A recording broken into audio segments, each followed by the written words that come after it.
दिल्ली में इस वक्त प्राणवायु बेहद जहरीली हो चुकी है और इस जहरीली हवा को लेकर के अब सुप्रीम कोर्ट में कई सुनवाइयां हो चुकी हैं, लेकिन फिर भी सोमवार को एक बार अहम सुनवाई हुई और इस बार कोर्ट को ये बताया गया कि शहर में कई एयर क्वालिटी मॉनिटरिंग स्टेशन काम नहीं कर रहे। यानी दीपावली का जब मौका था उस वक्त जो AQI बताया गया था उससे कहीं ज़्यादा देश की राजधानी की हवा खराब थी, क्योंकि इस वक्त कई मॉनिटरिंग सिस्टम ही ध्वस्त पड़े हुए हैं। ऐसे में सवाल उठता है कि जब प्रदूषण का सही डेटा ही नहीं मिल रहा तो ग्रेडेड रिस्पॉन्स एक्शन प्लान यानी ग्रैप कैसे लागू किया जाएगा। लगातार मौसम में बदलाव है और हवा जहरीली है, लेकिन उसके बाद भी मॉनिटरिंग सिस्टम जिस तरह के आंकड़े दे रहे हैं वो चौंकाने वाले।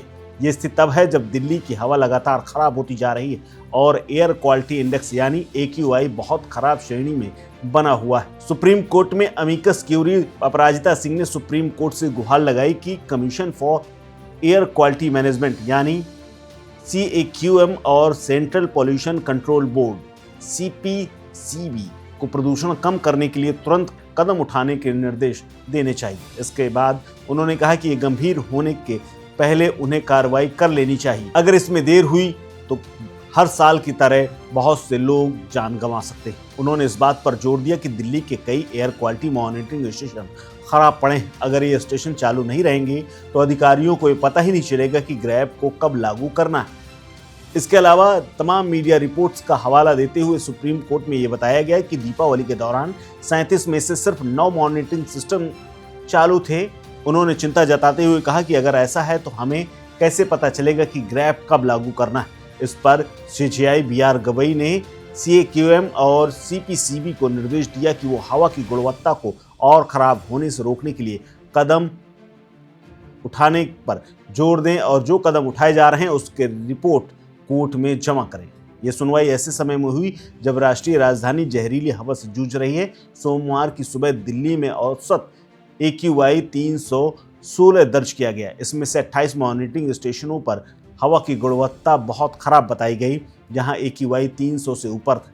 एयर क्वालिटी इंडेक्स यानी AQI हवा की गुणवत्ता को मापने का एक पैमाना है जिसमें 0 से 50 तक AQI अच्छा माना जाता है, 51 से 100 तक संतोषजनक, 101 से 200 तक मध्यम का, इसके अलावा 201 से 203 तक खराब और 301 से 400 बहुत खराब। इसके अलावा 401 से 500 के बीच को बहुत गंभीर माना जाता है। हालांकि इस दौरान अतिरिक्त सॉलिसिटर ASG ने अदालत को आश्वस्त किया कि केंद्र इस पर रिपोर्ट दाखिल करेगा। उन्होंने कहा कि हम स्थिति पर नजर रखे हुए हैं और विस्तृत रिपोर्ट जल्द दाखिल करेंगे। सुप्रीम कोर्ट ने स्पष्ट किया कि सटीक डाटा का ग्रैप जैसे उपायों को लागू करने के लिए व्यवहारिक नहीं होगा, क्योंकि मॉनिटरिंग सिस्टम के बिना प्रदूषण स्तर का आकलन ही नहीं हो सकता।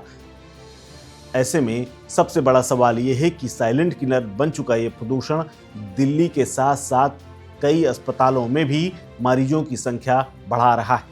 इसके अलावा हेल्थ इमरजेंसी जैसे हालात बनते जा रहे हैं। एक्सपर्ट की चेतावनी भी सामने आई। इसके साथ ही अब CAQM और CPCB दोनों से उम्मीद की जा रही है कि वो जल्द से जल्द रिपोर्ट प्रस्तुत करें। मौजूदा चुनौतियों और रोकथाम उपायों का पूरा ब्यौरा बना हो। अदालत अगली सुनवाई पर इस पर आगे के दिशा निर्देश तय करेगा। आपको बता दें कि हर सर्दी में दिल्ली जहरीली स्मॉग की चादर से घिर जाती है, लेकिन डॉक्टरों का कहना है कि इस बार हवा और ज्यादा जहरीली हो चुकी है। एम्स के पूर्व निदेशक और देश के जाने माने फेफड़ा रोग विशेषज्ञ डॉक्टर रणदीप गुलेरिया ने चेतावनी दी है कि राजधानी में पब्लिक हेल्थ इमरजेंसी जैसी स्थिति है जो लोगों के फेफड़ों, दिलों और दिमाग को लगातार नुकसान पहुंचा रही है। इस खबर में फिलहाल इतना ही। अपडेट्स के लिए बने रहिए वन इंडिया हिंदी के साथ।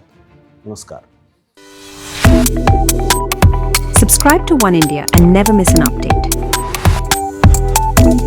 Download the One India app now.